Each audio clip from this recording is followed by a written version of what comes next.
Hi friends, Namaskaram. ISO, shutter speed, aperture, frame rate, white balance. ഇങ്ങനെ 5 കാര്യങ്ങളാണ് ഇനി നമുക്ക് മനസ്സിലാക്കാനുള്ളത്. അതിൽ ലാസ്റ്റ് പറഞ്ഞിരിക്കുന്ന ഫ്രെയിം റേറ്റും വൈറ്റ് ബാലൻസും അത് വീഡിയോഗ്രാഫിക്ക് ആവശ്യമുള്ളതായതുകൊണ്ട് തന്നെ നമുക്കത് തൽക്കാലം മാറ്റി വെക്കാം. എന്നിട്ട് ഫോട്ടോഗ്രാഫിയുടെ മോസ്റ്റ് ഇമ്പോർട്ടൻറ്റ് തിങ് ആയിട്ടുള്ള ISO, shutter speed, aperture ഈ മൂന്ന് ആദ്യം നമ്മൾ നോക്കാം. അതിനുശേഷം നമുക്ക് ഫ്രെയിം റേറ്റും വൈറ്റ് ബാലൻസും നോക്കാം. അപ്പോൾ ഇതിനെ എക്സ്പോഷർ ട്രയാങ്കിൾ എന്നാണ് പറയുക. ഫോട്ടോഗ്രാഫിയുടെ ഭാഷയിൽ പറയുന്നത് എക്സ്പോഷർ ട്രയാങ്കിൾ. അതിൻ്റെ ഒരു സൈഡിൽ ISO, ഷട്ടർ സ്പീഡ്, അപ്പേച്ചർ. ആ എക്സ്പോഷർ ട്രയാങ്കിൾ എന്ന് പറയാൻ കാരണം ഇതിൻ്റെ ഓരോ ഭാഗവും മറ്റൊന്നിനുമായിട്ട് കണക്റ്റഡ് ആണ്. മനസ്സിലായില്ലേ? അതുകൊണ്ട് ഇന്ന് നമ്മൾ അതിലെ ഫസ്റ്റ് ആയിട്ടായ ISO ആണ് ഡിസ്കസ് ചെയ്യാൻ പോകുന്നത്. Welcome to the channel the man with third I.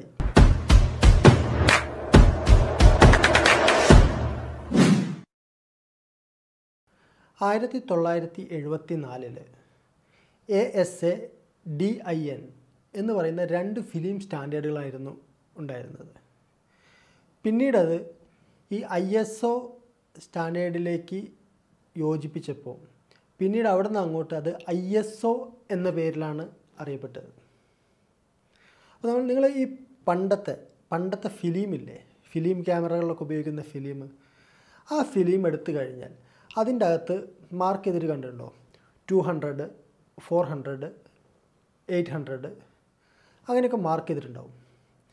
അതായിരുന്നു അന്ന് ഈ ISO മാർക്ക് ചെയ്തിട്ടുള്ളത്. ഈ ISO എന്ന് പറയുന്നത് ഈ ഫിലിമിൻ്റെ സെൻസിറ്റിവിറ്റി അളക്കാനുള്ളൊരു നമ്പറാണ്. അതുകൊണ്ട് തന്നെ ആ ഒരു സെൻസിറ്റിവിറ്റിയിലുള്ള ഫിലിമിലാണ് ആ ഒരു നമ്പർ അവർ പ്രൊവൈഡ് ചെയ്തിരുന്നത്. ഇന്നത്തെ നമ്മുടെ DSLR ക്യാമറകളിൽ നമുക്ക് ക്യാമറയിൽ തന്നെ ISO മാറ്റിയിട്ട് ഫോട്ടോ എടുക്കാം.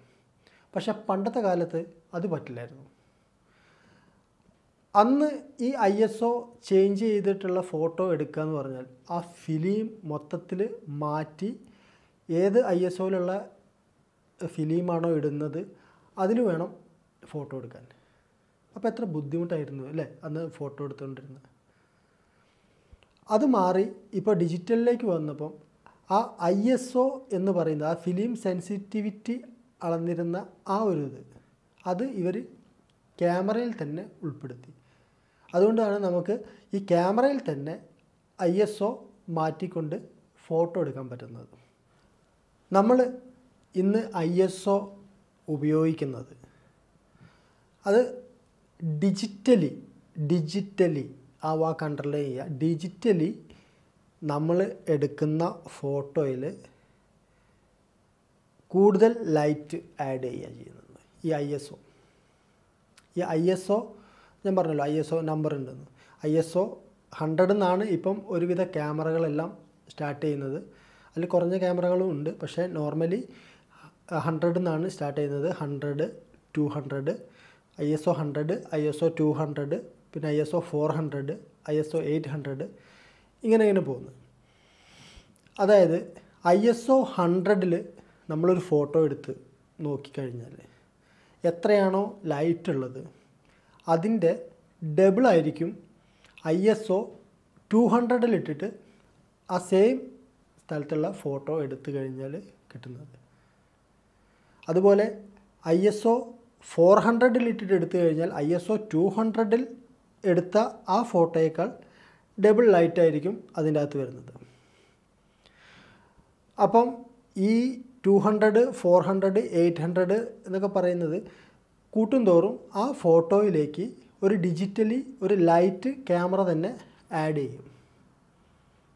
അപ്പോൾ നിങ്ങൾക്ക് തോന്നും എങ്കിൽ പിന്നെ നമ്മൾ എന്തെങ്കിലും ലൈറ്റ് വെക്കുന്നത് അങ്ങനെ ISO കൂട്ടിയിട്ട് ഫോട്ടോ എടുത്താൽ പോരാ.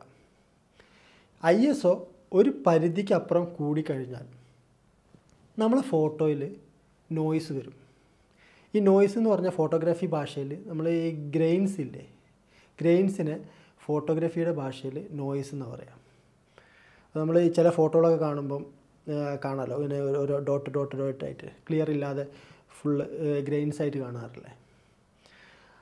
അത് ഈ ISO കൂട്ടിയിട്ട്, അത് വെളിച്ചമില്ലാത്ത ഏരിയയിൽ നമ്മൾ ഫോട്ടോ എടുക്കുമ്പോൾ ISO കൂട്ടി വെച്ചിട്ട്, അത് ആ ക്യാമറയ്ക്ക് ഒരു പരിധി ഉണ്ടാവും, അതിൽ കൂടുതലായിട്ട് ISO കൂട്ടുമ്പോൾ വരുന്ന പ്രോബ്ലമാണിത്. അത് ഈ ISO എന്ന് പറയുന്നത് നമ്മുടെ നോർമൽ ഇമേജ് സെൻസറിന് ഒരു കപ്പാസിറ്റി ഉണ്ട്. ഓരോരോ ഏരിയയിലും നമ്മൾ ഫോട്ടോ എടുക്കുമ്പോൾ അതിലേക്ക് വരുന്ന വെളിച്ചത്തിൻ്റെ ഒരു ലിമിറ്റേഷൻ ഉണ്ട്. അപ്പോൾ ISO കൂട്ടുമ്പോൾ ഈ ഇമേജ് സെൻസറിൻ്റെ സെൻസിറ്റിവിറ്റി നമ്മൾ കൂട്ടുക ചെയ്യുന്നത്. ഈ വെളിച്ചം കയറി ആക്സസ് ചെയ്യാനുള്ള ആ ഒരു സെൻസിറ്റിവിറ്റി നമ്മൾ കൂട്ടുക ചെയ്യുന്നത്. അപ്പോൾ അതിനകത്ത് ഗ്രെയിൻസ് വരും. അതുകൊണ്ടാണ് ISO ഏറ്റവും താഴ്ന്ന ISOയിൽ എടുക്കുന്ന ഫോട്ടോ ആയിരിക്കും നല്ല ക്വാളിറ്റിയുള്ള ഫോട്ടോസ്. അതുകൊണ്ടാണ് സെൻസിറ്റിവിറ്റി കൂട്ടിയിട്ട്, അതായത് ISO കൂട്ടിയിട്ട് ഫോട്ടോ എടുക്കരുതെന്ന് പറയുന്നത്. പക്ഷേ ഇപ്പോഴത്തെ ക്യാമറകളിലൊക്കെ ഒരു പരിധി വരെ നമുക്ക് കൂട്ടി കഴിഞ്ഞാലും ഗ്രെയിൻസ് കാണില്ല, അതിൻ്റെ അപ്പുറത്തേക്ക് പോകുമ്പോഴാണ് കാണുക. പക്ഷേ എന്നാലും ഏറ്റവും കുറഞ്ഞ ISOയിൽ ഫോട്ടോ എടുത്ത് പഠിക്കുന്നതാണ് ഏറ്റവും നല്ലത്. ഇപ്പം നിങ്ങൾക്ക് ISOയെ കുറിച്ചിട്ട് ഒരു ചെറിയ ഐഡിയ കിട്ടിയില്ലേ?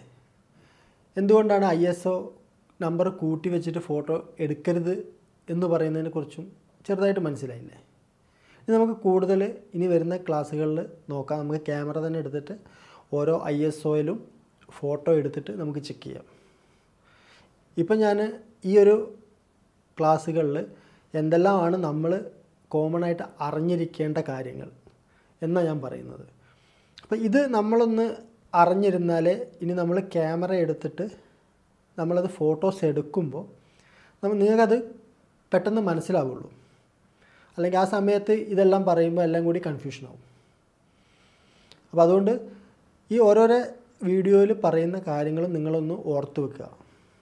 അത് നമുക്കിനി ഇനി വരുന്ന ക്ലാസ്സുകളിലേക്ക് വളരെ ഇമ്പോർട്ടൻ്റ് ആണ്.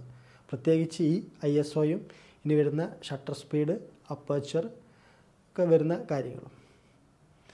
അപ്പോൾ ഇന്ന് ഈ വീഡിയോ ഇവിടെ വൈൻഡപ്പ് ചെയ്യുകയാണ്. ഈ വീഡിയോ നിങ്ങൾക്ക് ഇഷ്ടമായിട്ടുണ്ടെങ്കിൽ സബ്സ്ക്രൈബ് ചെയ്യാനും ലൈക്ക് ചെയ്യാനും കമൻറ്റ് ചെയ്യാനും ഷെയർ ചെയ്യാനൊന്നും മറക്കരുത്. പുതിയൊരു വീഡിയോ ആയിട്ട് ഉടനെ തന്നെ കാണാം. ബൈ.